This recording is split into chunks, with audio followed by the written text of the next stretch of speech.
السلام علیکم۔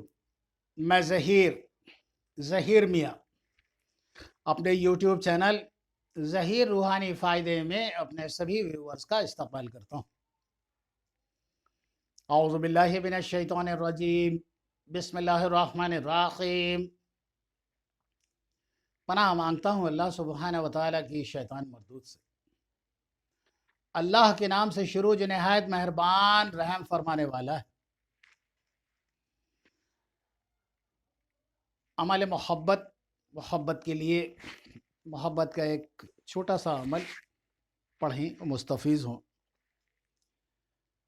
ویسے تو جہاں تک محبت کی عملیات کا سوال ہے، اس کو آپ پہلے تو ذہن میں رکھیں کہ جو بھی شخص اس طرح کی چیزوں کو پڑھنے سے پہلے بہت مرتبہ سوچے اور تب فیصلہ کرے، کیونکہ والدین اپنے بچوں کو اس لیے نہیں پالتے کہ وہ اپنی مرضی اپنے والدین پہ تھوپ دیں، بلکہ بہتر تو یہ راستہ ہے کہ والدین کی مرضی کے مطابق آپ اپنے مشوروں کے ساتھ اپنی زندگی کو، اپنی لائف پارٹنر کو، اپنی زندگی کے ساتھی کو اگر طے کریں تو وہ زیادہ مناسب ہوگا۔ میں یہ بات بہت سے ویڈیوز میں بار بار کہہ چکا ہوں اور میں پھر کہہ رہا ہوں۔ اور اگر وہ نوجوان جو ابھی اپنے آپ کو روزگار سے، کاروبار سے، جاب سے یا کسی بھی طرح سے اپنے آپ کو اسٹیبلش نہیں کر سکے ہیں اور اپنے صاحب حیثیت نہیں ہے، تو ان کے لیے بھی یہ کوئی خاص فائدہ مند مفید چیز نہیں ہے، باقی ان کی اپنی مرضی۔ ہاں، میں آپ کو بتا ضرور دیتا ہوں، لیکن پھر بھی میں آپ کو آگاہی کرتا ہوں کہ آپ کبھی بھی خدا کے واسطے اللہ تبارک و تعالیٰ آپ کو سب کو بہتر عقل فرمائے، کبھی بھی اپنے والدین کا دل نہ دکھائیں، کیونکہ والدین اپنی خوشیوں کو قربان کر کے آپ کی خوشیوں کو برقرار رکھتے ہیں، اپنے خود کے بہت سے آرام کو قربان کر کے آپ کو آرام فراہم کراتے ہیں، اپنی دلی خواہشوں کو مار کر آپ کی خواہشوں کو پورا کرتے ہیں۔ خدا را اپنے والدین کا دل نہ دکھائیں، والدین کو سمجھنے کی کوشش کیجئے۔ وہ آپ کی کسی ایسا نہیں ہے کہ وہ لالچ میں کچھ کر رہے ہیں یا اس کے عوض میں وہ آپ سے کچھ پانا چاہتے ہیں، ایسا کچھ نہیں۔ والدین صرف یہ چاہتے ہیں کہ ان کی اولاد خوشحال رہے، ترقی کرے، بہتری کے راستے کی طرف جائے، نیک نام ہو، تاکہ اس کے ساتھ ساتھ ان کے والدین کا بھی نام ہو۔ آج میں آپ کو بتاتا ہوں عمل محبت قرآن مجید کی تیسری سورہ ہے، سورہ آل عمران۔ قرآن پاک کی تیسری سورہ ہے سورہ آل عمران۔ اس میں شروع کی 3 آیتیں، جیسے ہی سورہ آل عمران شروع ہوتی ہے، شروع کی 3 آیتیں پڑھنا ہے 319 مرتبہ، 319 ٹائمز۔ اس کو پڑھنے سے پہلے تازہ وضو کرے، وضو کرنے کے بعد بہت اچھی خوشبو لگائے، بہت نفیس قسم کا عطر استعمال کرے، اور مصلی بچھا کر کعبہ رخ اپنا چہرہ رکھے، کیونکہ یہ قرآن مجید ہے، ادب لازم آتا ہے۔ اس کے اول 11 مرتبہ درود پاک پڑھے، کیا ہی بہتر ہو کہ درود ابراہیم پڑھے، کیونکہ اس کی افضلیت یوں بھی ہے کہ یہ نماز میں پڑھا جاتا ہے، اور پھر ہمارے آقائے دو جہاں کے آباء و اجداد کا یعنی ظاہر ہے حضرت ابراہیم خلیل اللہ علیہ السلام کا ذکر ہے اس میں، اور ان کی آل اولاد کا، تو یہ زیادہ افضل اور اولیٰ ہے۔ اول 11 مرتبہ درود پاک پڑھے اور 319 ٹائمز 3 آیتیں شروع کی، سورہ آل عمران کی شروع کی 3 آیتیں پڑھے، اور پھر 11 مرتبہ درود پاک پڑھے، اور پڑھنے کے بعد اپنے مطلوب اور اس کی وجہ کا نام لے کر دعا کرے۔ اس عمل کو کرتے کے دوران تصور بے حد قوی ترین رکھنا ہے، اور تصویر سامنے نہ رکھے۔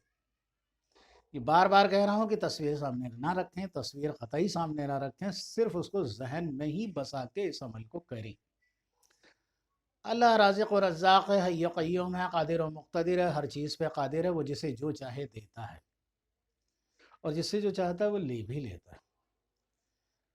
اس اللہ تبارک و تعالیٰ کے آگے سرو سجود ہوں، نمازوں کی پابندی رکھیں، خوب دعا کریں، اپنے مطلوب اس کی والدہ کا نام لے کر دعا کریں، نمازوں کی سختی سے پابندی کریں، نمازوں میں کسی طرح کی غفلت نہ کریں، نمازوں میں کسی طرح کی کوئی کوتاہی نہ برتیں۔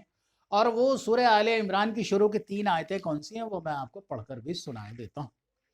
بسم اللہ الرحمن الرحیم، الف لام میم، اللہ لا الہ الا هو الحی القیوم، نزل علیک الکتاب بالحق مصدقا لما بین یدیہ وانزل التوراۃ والانجیل۔ یہ 3 آیتیں مکمل ہو گئی۔ اتنا ہی پڑھنا ہے، 319 ٹائمز پڑھنا ہے اس عمل کو 21 یوم تک، اور اسے شروع کرنے کی تاریخیں وہی ہیں کہ جو چاند کی شروع کی تاریخیں ہیں، اس میں اس عمل کو شروع کرے، بعد نماز عشاء اس عمل کو شروع کرے اور 21 یوم تک بلا ناغہ اسے کرے۔ اے مومنو، نمازوں سے غفلت نہ کرو۔ مساجدوں میں آپ خود جا کے دیکھ لیں کتنے کم لوگ ہوتے ہیں، تکلیف ہوتی ہے۔ اپنی نمازوں کی حفاظت کیجیے، کیونکہ قبر میں سب سے پہلا سوال ہی نماز کا ہوگا۔ اور پھر ایک طرف ہم تو کہتے ہیں عاشق رسول ہیں، we are the lovers of prophet Muhammad صلی اللہ تعالیٰ علیہ وسلم، پھر ہم کیسے ہیں کہ اپنی نمازوں سے، یعنی جو کہ میرے آقا دو جہاں سرور کونین کی آنکھوں کی ٹھنڈک ہے، اگر ہم اپنے پیارے نبی کریم صلی اللہ علیہ وسلم سے محبت کرتے ہیں تو ظاہر ہے ان کی آنکھوں کی ٹھنڈک سے بھی محبت کریں، اور یہی پریکٹیکل محبت ہے۔ نمازوں کی سختی سے پابندی کریں، نمازوں میں کوئی طرح کی جھول جھال مت کیجیے، نمازوں میں غفلت مت کیجیے۔ چھوٹ گئی ہے تو بعد میں قضا بھی پڑھ لیجیے، لیکن نمازیں ترک مت کیجیے، نمازوں سے آپ جو ہے غفلت مت کیجیے، صدقے سے غفلت مت کیجیے، تلاوت روز کیجیے۔ قرآن مجید جس گھر میں نہیں کھلتا اس گھر میں خیر نہیں آتی۔ میں نے دیکھا ہے کہ بہت امیر ترین امیر کبیر لوگ بھی ہیں، خوب ساری آمدنی بھی ہے، لیکن گھروں میں نہ نماز ہے نہ وہ ہے، اور وہ فرنگی ماحول میں ڈھلے ہوئے وہ اپنے آپ کو پتہ نہیں کس طرف لیے جا رہے ہیں۔ ایسا نہیں ہے۔ میرا مذہب آپ کو pant shirt coat tie suit اور تمام دنیا کی جو ماڈرن گیجٹس ہیں ان سے نہیں روکتا، لیکن اتنا ضرور چاہتا ہے کہ آپ اللہ تبارک و تعالیٰ کے حضور 5 وقت فرض نمازیں تو کم سے کم پڑھ ہی لیں۔ قرآن مجید اللہ تبارک و تعالیٰ کی مقدس کتاب الہدا ہے، گھر میں ایک بار ضرور کھولی جائے اور تھوڑا ضرور پڑھا جائے، باقی زیادہ پڑھیں تو یہ آپ کے لیے فائدہ مند ہوگا۔ میں دعا کرتا ہوں کہ اللہ تبارک و تعالیٰ میرے سبھی ویورز کو شاد و آباد رکھے، خوشحال رکھے، ان کی زندگی میں جو دقتیں ہیں اللہ تبارک و تعالیٰ اپنے شان کریمی اور کبریائی سے ان کی دقتوں کو دور فرما دے اور ان کی زندگی کو خوشحال کر دے۔ اللہم آمین، حق لا الہ الا اللہ محمد۔ دعاؤں کے ساتھ رخصت ہوتا ہوں، اللہ حافظ۔